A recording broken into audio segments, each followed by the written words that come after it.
Mukawama es una de las palabras con más fuerza del árabe, y no solo implica la resistencia armada que es legal, sino la preservación de todo lo palestino. Shaima es una palestina de 21 años de Gaza, desplazada junto con su familia, bombardeada y ejemplo de esa resistencia colectiva. Lo que hace la gente para sobrevivir no es lo opuesto a la resistencia armada, sino su complemento. Desde allí nos envían a los colombianos este mensaje. Hello everyone, my name is Shaima. I'm 21 years old and I'm a university student in Gaza. This is where I'm talking to you from the north part of Gaza. I've survived a 15-month-long genocide, displacement, surviving death over 5 times, losing over 40 members of my family, and I am back in the north right now. After all of that period of struggle, the genocide is over, but this is what Gaza looks like right now. These 15 months have been obviously the hardest 15 months in my life. We've experienced things we never imagined as human beings we would get to experience, or any other human being would ever experience in the first place. We've experienced displacement, we've experienced hunger, we've experienced the loss of every basic resource of your day-to-day life.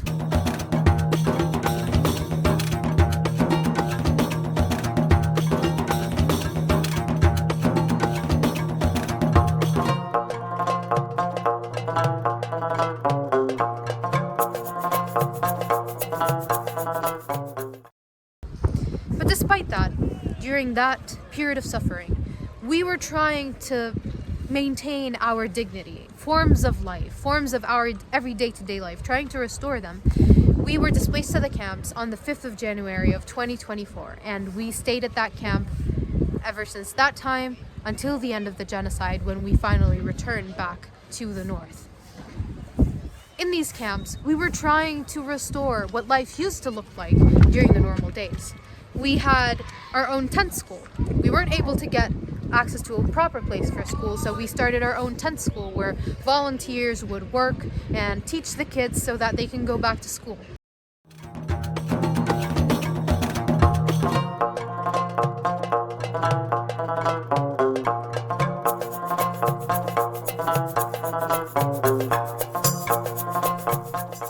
We had our own internet point where we were able to get access from the internet service providers to get internet inside of our camp so that students can get to study online, continue their university. And we were also able to install solar panels so that these students can charge their devices.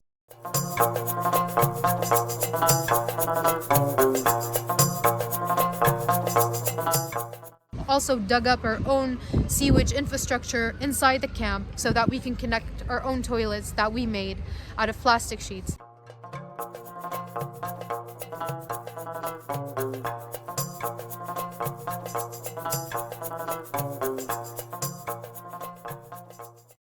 Some of our relatives who were still in the north were murdered and killed by these Zionist bombs that were falling on our heads every day.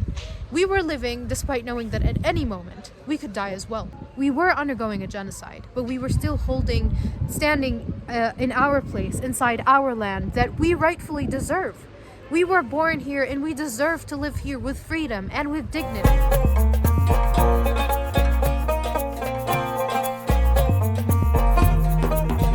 So we know that we have been living under this unfair apartheid, but despite that, we keep going because we know that oppression will one day end. And that is why we call to the international community and everyone who has been standing strong in resilience and in support of Palestine and of Gaza. We would like to thank you. Here in Gaza, we're on the front lines fighting against this injustice. So we need the international community supporting us. And we would like to give our thanks to the Colombian people who have been supporting Palestine since the beginning of the genocide and still are. And we need to tell you that now is the time to take action. Now is the time to start and stand stronger than ever. Thank you.